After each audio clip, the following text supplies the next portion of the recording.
Assalamualaikum warahmatullahi wabarakatuh.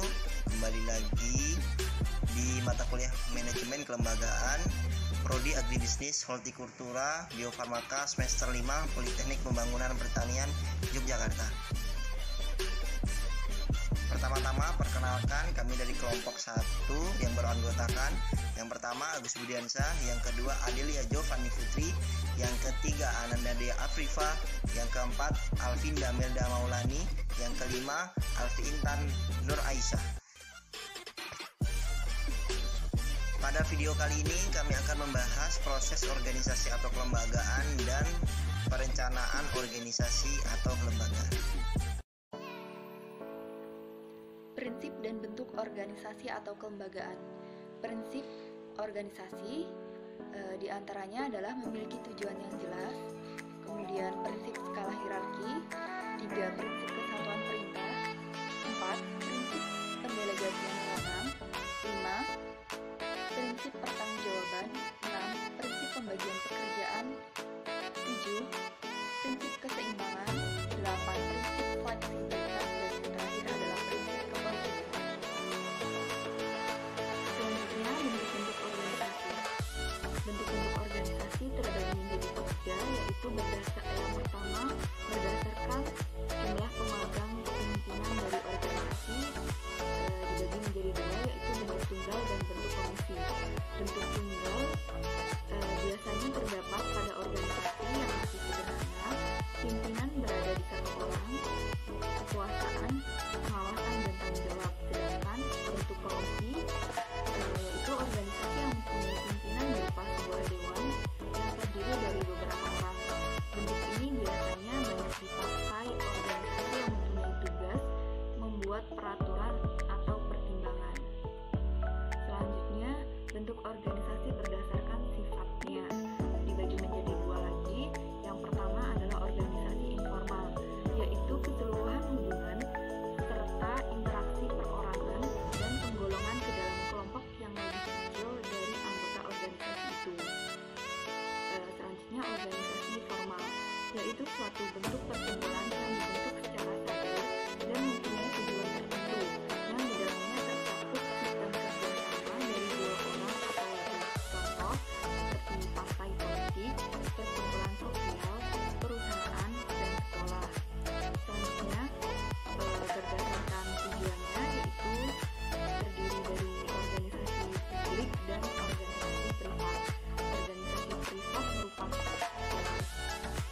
Organisasi privat merupakan organisasi yang ditujukan untuk menyediakan barang dan jasa kepada konsumen yang dibedakan dari kemampuannya membayar barang dan jasa tersebut sesuai dengan hukum pajak. Konsep dasar. Pemimpin mengalokasikan keseluruhan sumber daya organisasi dan lingkungan yang mencakupnya sesuai dengan rencana yang telah dibuat berdasarkan suatu kerangka kerja organisasi tertentu. Pilar pengorganisasian atau kelembagaan. Pilar pertama, pembagian kerja. Pilar kedua, pengkelompokan pekerjaan. Pilar ketiga, penentuan relasi antara bagian dalam organisasi. Pilar keempat, penentuan mekanisme untuk mengintegrasikan aktivitas antar bagian dalam organisasi. Bentuk-bentuk organisasi atau kelembagaan. Yang pertama, bentuk LAN, lurus atau hierarki. Bentuk kekuasaan dan tanggung jawab berjalan dari pimpinan sampai bawah, yaitu para pejabat yang memimpin satu kesatuan organisasi. Organisasi bersifat langsung, lalu lintas kekuasaan berlangsung secara vertikal. Tipe organisasi ini masih kecil dan sederhana, sehingga hubungan kerja antar pimpinan dan bawahan dilaksanakan secara langsung atau face to face. Yang kedua, bentuk staf dan atau fungsional. Kekuasaan dilimpahkan melalui para ahli dalam suatu fungsi yang merupakan bidang keahliannya. Ahli-ahli mempunyai kekuasaan mengenai bidang keahliannya terhadap setiap pejabat di kesatuan manapun, tetapi tidak berhak memerintah secara langsung. Wewenangnya hanya memberi saran dan nasihat. Bentuk organisasi atau kelembagaan. Yang ketiga yaitu bentuk gabungan staf, dan lain. Tiap pejabat ahli memimpin suatu kesatuan mengenai fungsi tertentu, tetapi tidak mempunyai kekuasaan untuk langsung memerintah para pekerja atau tanggung jawab mereka. Bentuk organisasi atau kelembagaan yang keempat yaitu sistem panitia. Kedudukan panitia tergantung dari tugasnya. Bila sebagai penasehat, ia berperan sebagai staf. Bila ia sebagai pemimpin, ia berperan menentukan keputusan dan kedudukan sebagai line. Bentuk organisasi atau kelembagaan yang kelima yaitu bentuk organisasi atau kelembagaan lain-lain yang bisa terdiri dari bentuk vertikal, bentuk piramida, bentuk horizontal, dan organisasi matriks yang telah ditampilkan pada gambar. Pengertian proses organisasi atau perencanaan. Jadi menurut KBBI atau Kamus Besar Bahasa Indonesia, proses merupakan rangkaian suatu tindakan. Namun menurut Suwarno 1981, proses merupakan sesuatu tuntutan perubahan dari suatu peristiwa perkembangan sesuatu yang dilakukan secara terus-menerus. Untuk pengertian organisasi, menurut Kamus Besar Bahasa Indonesia, organisasi merupakan kesatuan atau susunan dan sebagainya yang terdiri atas bagian-bagian atau orang dan sebagainya dalam perkumpulan dan sebagainya untuk tujuan tertentu atau kelompok kerjasama antara orang-orang yang diadakan untuk mencapai tujuan bersama. Pengertian dari kelembagaan yaitu suatu hubungan dan tatanan antara anggota masyarakat atau organisasi yang melekat diwadahi dalam suatu jaringan atau organisasi yang terikat dengan aturan formal, yaitu seperti buku, kode etik, dan juga norma. Pengertian proses organisasi atau kelembagaan. Proses organisasi atau kelembagaan adalah suatu kegiatan atau aktivitas yang dimana anggota-anggota organisasi bekerja sama dengan skema organisasi tersebut untuk mencapai tujuan organisasi. Proses organisasi merupakan jiwa bagi struktur organisasi. Jika proses tersebut tidak berjalan dan berfungsi dengan baik, maka masalah yang tidak pernah diharapkan akan timbul dalam sebuah organisasi. Tujuan proses organisasi atau kelembagaan. Jadi dapat dilihat bahwa proses mendefinisikan sebuah tujuan organisasi, yaitu dengan membuat strategi untuk mencapai tujuan itu dan mengembangkan rencana aktivitas kerja organisasi. Tujuan dari organisasi ini yaitu yang pertama, dapat menambah pengetahuan dan wawasan seseorang.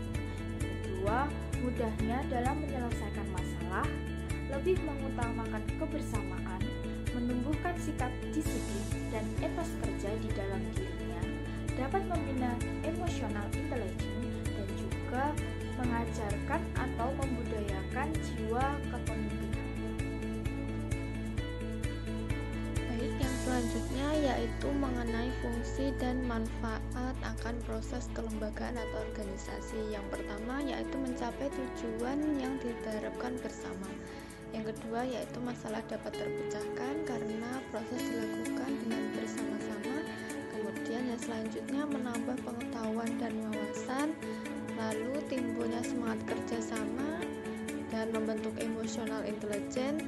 Yang selanjutnya belajar membagi waktu, kemudian mengembangkan kemampuan public speaking dan melatih jiwa kepemimpinan atau leadership. Yang selanjutnya yaitu mengenai cara atau tahapan mengenai proses dan tahapan kelembagaan. Yang pertama yaitu tahap kreativitas. Pada tahap ini orientasi menuju keterampilan operasional dan kewirausahaan dilaksanakan. Nah, yang kedua yaitu tahap pengarahan. Pada tahap ini komunikasi yang terjadi dalam organisasi atau kelembagaan akan semakin formal. Hal ini dikarenakan akan adanya pengarahan dari pimpinan yang sesuai dari hierarki posisi dan fungsi kepemimpinan pada tahap ini mulai dimainkan. Yang ketiga yaitu tahap pendelegasian. Pada tahap ini tanggung jawab karyawan akan semakin meningkat karena adanya pengarahan, penunjukan, pelimpahan, dan pemberian wewenang, dan hal ini harus dilaksanakan sehingga moral karyawan meningkat dalam proses delegasi ini. Yang keempat yaitu tahapan koordinasi. Pada tahap ini penggunaan secara formal fungsi perencanaan, kemudian kegiatan mengkoordinir yaitu mengatur urusan organisasi atau kelembagaan. Yang selanjutnya yaitu mengenai cara atau tahapan proses perencanaan kelembagaan menurut Setiawati 2012. Yang pertama yaitu tahap persiapan. Pada tahap ini masyarakat disiapkan atau anggota masyarakat yang akan mengikuti kelembagaan dipersiapkan. Yang selanjutnya yaitu pembentukan kelompok swadaya masyarakat.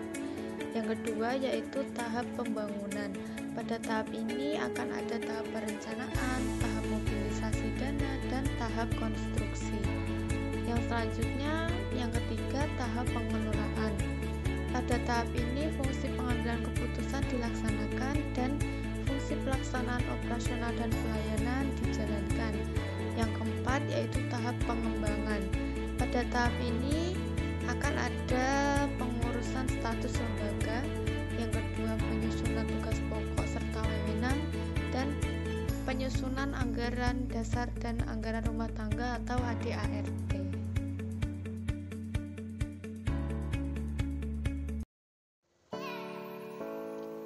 Pengertian perencanaan organisasi atau kelembagaan adalah proses menentukan bagaimana organisasi dapat mencapai tujuannya, di mana ditujukan dengan tindakan yang tepat melalui proses analisa, evaluasi, seleksi. Di antaranya kesempatan-kesempatan yang diprediksi terlebih dahulu. Tujuan perencanaan organisasi atau kelembagaan. Tujuan utamanya yaitu untuk membentuk usaha yang terkoordinasi dalam organisasi. Tujuan perlindungan untuk meminimisasikan resiko dengan mengurangi ketidakpastian di sekitar kondisi bisnis dan menjelaskan konsekuensi tindakan manajerial yang berhubungan. Tujuan kesepakatan untuk meningkatkan tingkat keberhasilan organisasional.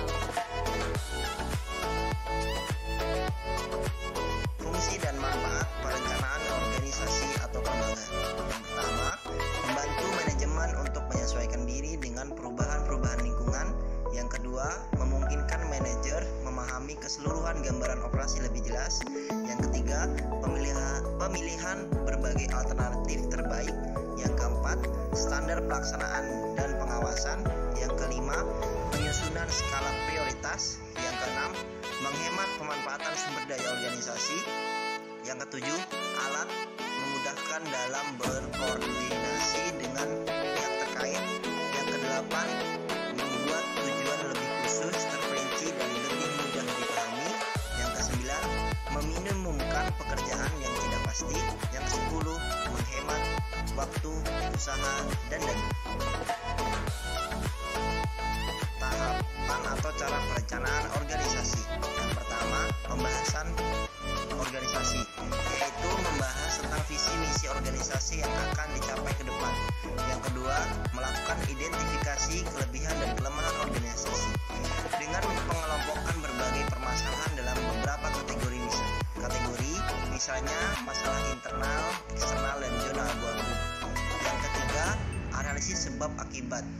Dilakukannya dengan menyusun masalah dalam skala prioritas dengan menuliskan rencana jangka pendek yang relevan sebagai penyelesaiannya.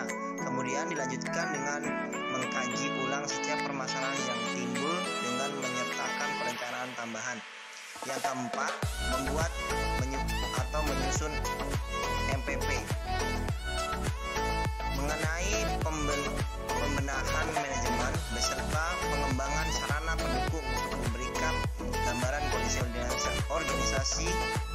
kemudian disajikan dalam bentuk tabel. Selanjutnya yaitu elemen perencanaan strategi organisasi atau kelembagaan. Ada tiga, yang pertama yaitu strategic analysis atau analisis kajian strategi. Nah, hal ini merupakan kegiatan terkait dengan pengamatan terhadap lingkungan organisasi yang mencakup lingkungan internal dan lingkungan eksternal perusahaan. Yang kedua yaitu setting strategic direction, yaitu penetapan arah tujuan strategi, yaitu kegiatan merumuskan atau menelaah kembali arah tujuan organisasi atau lembaga mengenai visi misi dan nilai-nilai organisasi yang akan dijalankan. Yang ketiga yaitu action plan atau rencana aksi. Menurut McNamara 99, merupakan penjabaran bagaimana tujuan-tujuan strategi akan dicapai serta sasaran-sasaran apa yang akan ditetapkan oleh perusahaan, organisasi, atau kelembagaan yang dimaksud. Baik, yang selanjutnya yaitu model perencanaan. Di sini ada beberapa model. Yang pertama yaitu model perencanaan strategi berbasis skenario perencanaan. Nah, ada visi dan misi perusahaan, lalu akan diformulasi strategi. Di sana ada analisis internal dan yaitu kekuatan dan kelemahan. Kemudian ada analisis eksternal, peluang dan ancaman. Nah, yang analisis internal dan eksternal ini merupakan analisis SWOT. Kemudian adanya analisis internal dan eksternal ini dan dipadukan visi dan misi perusahaan akan menjadi suatu formulasi strategi perusahaan. Nah, selanjutnya akan ada definisi dan evaluasi program kegiatan dari visi dan misi yang telah dibentuk dari analisis SWOT tadi. Yang selanjutnya, anak panah selanjutnya yaitu alokasi pemberdayaan dan pengukuran kinerja untuk pengendalian manajemen. Nah, setelah adanya visi misi, adanya analisis, kemudian diformulasi strategi, kemudian ada definisi dan evaluasi, kemudian dialokasikan dan diukur kinerja pengendalian manajemen. Dan selanjutnya, anak panah selanjutnya atau yang terakhir di skenario perencanaan ini yaitu budgeting. Nah, hal tersebut adalah model perencanaan strategi berbasis skenario perencanaan. Model perencanaan strategi berbasis penyelarasan visi dan misi sasaran organisasi. Dapat dilihat di sini terdapat dua alur tahapan di dalam model perencanaan strategi berbasis penyelarasan. Untuk alur pertama ini terdapat 5 tahapan yang berisi visi dan misi perusahaan. Kemudian ada analisis situasi. Di dalam analisis situasi ini terdapat analisis internal dan juga analisis eksternal. Setelah dilakukan analisis situasi, tahap selanjutnya adalah perumusan sasaran, kemudian ada penyusunan program, dan tahap terakhir adalah evaluasi kinerja. Untuk alur kedua, berisi 6 tahapan untuk model perencanaan strategi berbasis penyelarasan ini. Yang pertama adalah visi dan misi perusahaan, dilanjutkan dengan industri foresight atau pandangan industri ke depannya.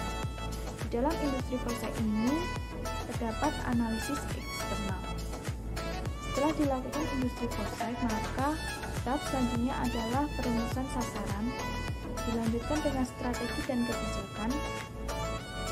Kemudian ada penyusunan program dan tahap terakhir adalah evaluasi kinerja. Model perencanaan strategi berbasis permasalahan atau tantangan utama organisasi. Terdapat 2 alur tahapan di dalam model perencanaan strategi berbasis permasalahan ini.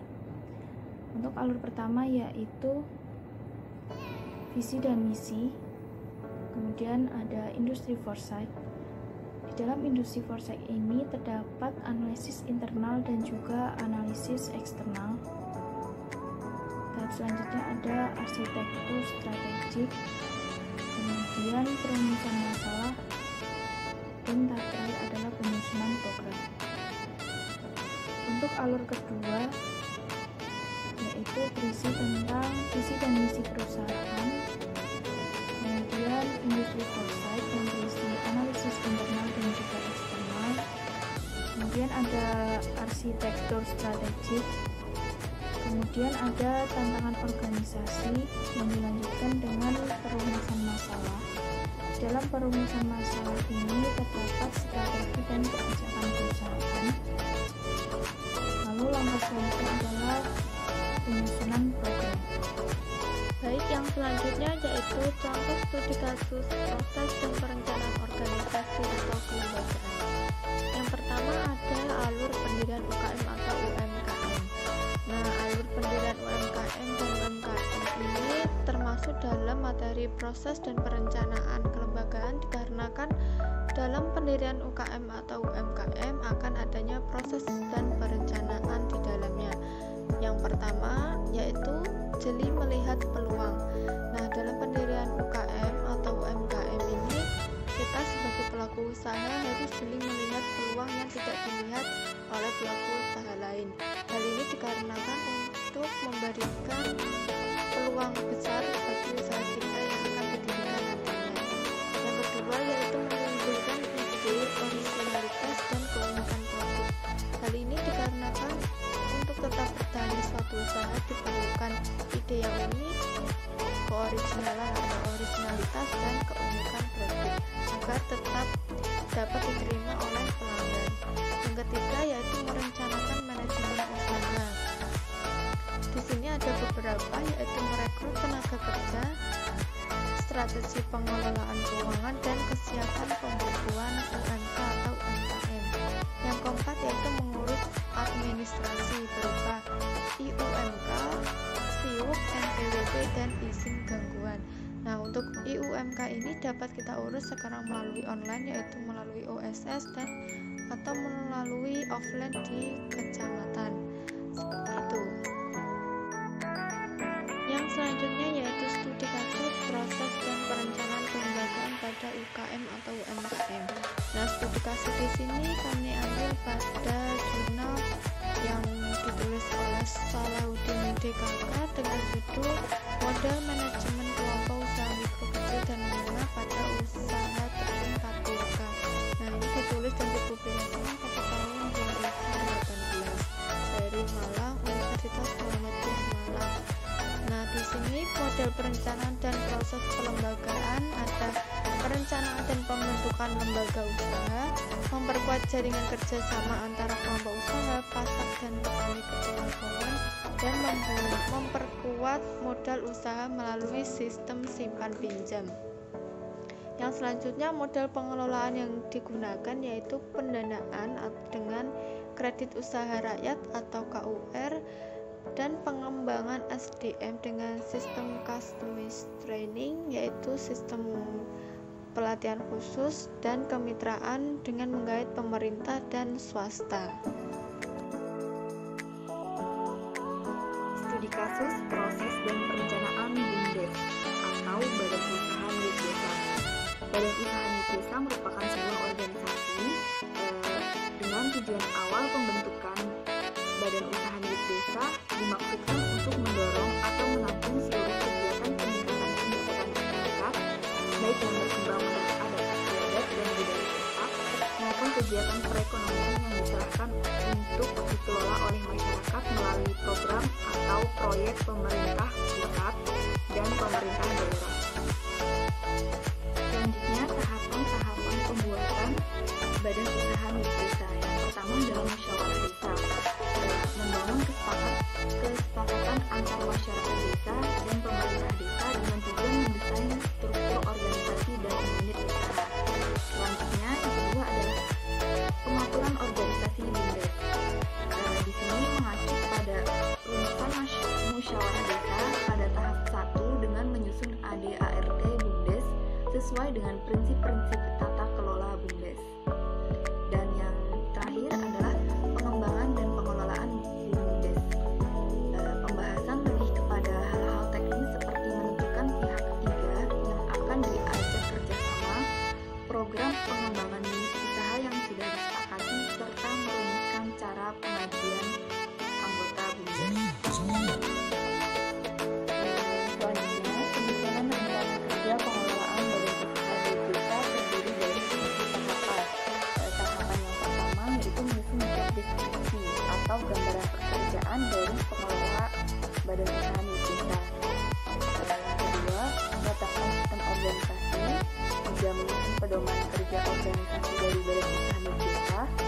4. Menyusun desain sistem informasi. 5. Menyusun rencana usaha atau business plan.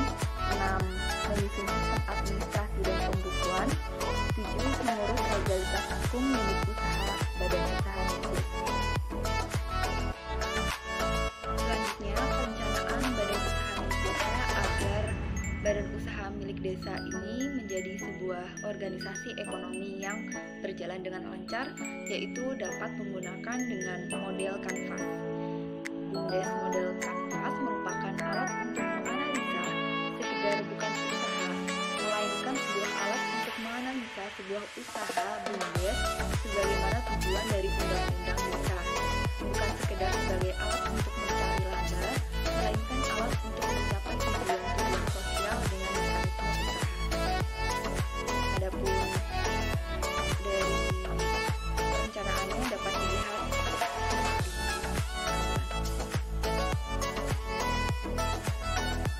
proses pembuatan badan usaha milik desa yang pertama sebelum diadakan musyawarah desa yang pertama ada pramusdes.